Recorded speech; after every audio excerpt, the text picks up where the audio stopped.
दोस्तों, हो सकता है कि आपने अपना मोबाइल इसलिए खोला हो ताकि 5 मिनट के लिए एंटरटेन कर सको, और ये भी हो सकता है कि आपने 5 मिनट के लिए खोला हो और अब 1 घंटा हो चुका हो और उससे ज़्यादा भी हो चुका हो, बट आप दोबारा अपने काम को नहीं कर पा रहे हो। डिस्ट्रैक्शन बहुत ज़्यादा हो रही हो, ऐसा भी हो सकता है आपकी लाइफ। अगर आपने अपना मोबाइल इतनी देर चला लिया है तो 5 मिनट के लिए इस वीडियो को भी ज़रूर देख लीजिए। तो आज बात करते हैं प्रोक्रास्टिनेशन के ऊपर, काम को टालने की आदत के ऊपर। ऐसा क्यों होता है हमारी ज़िंदगी में कि हम काम को टालते जाते हैं और उस काम को कभी कर ही नहीं पाते। हमें ऐसा लगता है कि चलो 5 मिनट के लिए थोड़ा सा एंटरटेन कर लें, चलो कहीं यूट्यूब पर कुछ वीडियो देख ले, थोड़ा सा इंस्टाग्राम चला लें, किसी से बात कर ले, चैटिंग कर ले, बट वो 5 मिनट कुछ घंटों में कब बदल जाता है हमको ये पता भी नहीं चलता। बट ऐसा क्यों होता है? और ऐसा भी क्यों होता है जब हम इस काम को इतना देर तक करते हैं, उसके बाद में हमें गिल्टी फील होती है। आखिरकार में जिस काम को हम कर भी रहे हैं और उसके बाद में हमें गिल्टी फील हो रही है, फिर अगेन उस काम को हम करते हैं और डिप्रेस भी होते हैं। तो इस काम को हम करते ही क्यों हैं? इसकी आदत हमें क्यों लग जाती है? पहली थ्योरी आती है एक्सपेक्टेशन थ्योरी। मतलब किसी भी काम को लेकर हम कितना मोटिवेटेड फील करते हैं। फॉर दी एग्जाम्पल, हम किसी क्लास में जाकर अनाउंसमेंट कर देते हैं कि जो इस बार टॉपर आएगा उसके लिए 1 लाख का प्राइज़ होगा।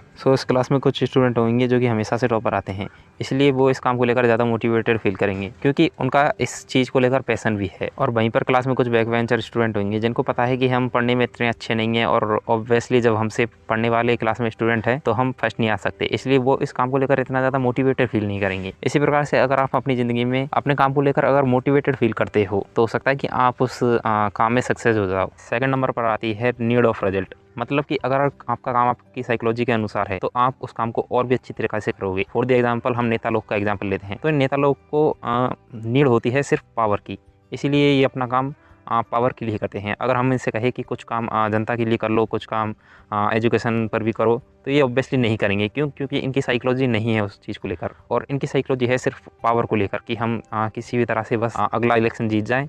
इसके लिए हम इलेक्शन से पहले ये वादे कर देंगे, चाहे वो झूठ-मूठ का हो, चाहे कुछ भी हो। इनकी एक ही साइकोलॉजी होती है कि हमें सिर्फ इलेक्शन जीतना है। अगली आती है कम्यूटेटिव पर्सपेक्टिव थ्योरी। इस थ्योरी के अकॉर्डिंग लोगों को डर होता है कि जो हमारे पास में है एटलीस्ट वो नहीं जाना चाहिए, और इसी डर के कारण कुछ लोग रिस्क नहीं ले पाते हैं और ना ही ज़िंदगी में कुछ कर पाते हैं। लाइक अभी आपसे कहा जाए कि इस काम को कर लो, आपकी जॉब में प्रमोशन मिल जाएगा, तो आप नहीं करोगे क्योंकि आपको पता है एटलीस्ट हमारे पास में जॉब तो है ही। और वहीं आपसे कहा जाए कि इस काम को कर लो, अगर नहीं करोगे तो आपको जॉब से निकाल दिया जाएगा, तो इस चीज़ को लेकर आपके अंदर डर पैदा हो जाता है, इसलिए आप उस काम को फटाफट करने लग जाओगे। अगर आपसे कहा जाए कि एक्सरसाइज कर लो, आपके हेल्थ इश्यू नहीं आएंगे, आपका वेट लॉस हो जाएगा, तो आप नहीं करोगे। और वहीं आपको कहा जाए कि देखो आपकी जो चेक रिपोर्ट है वो बता रही है कि आपकी कुछ ही दिनों में मौत हो जाएगी अगर आप इन एक्सरसाइजों को नहीं करते हो, तो आप ऑब्वियसली उस काम को लेकर और भी ज़्यादा मोटिवेटेड फील करेंगे और भी अच्छी तरीके से आप उसको करने लग जाओगे। अगर एक जॉब के लिए ज़मींदार का बेटा और किसान का बेटा मेहनत करे, तो दोनों में से उस जॉब को लेकर कौन ज़्यादा मोटिवेटेड फील करेगा उस काम को लेकर?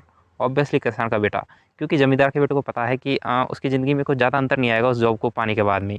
वो पहले भी खुश था और थोड़ा बहुत ही अंतर आएगा, इसलिए वो उस चीज़ को लेकर ज़्यादा मोटिवेटेड फील नहीं करेगा। जबकि किसान का बेटा, जबकि उसे पता है कि मेरे घर में कुछ नहीं है और पैसे लगाने वाला भी कोई नहीं है, तो वो ऑब्वियसली उस काम को ज़्यादा मोटिवेटेड फील करेगा करने में।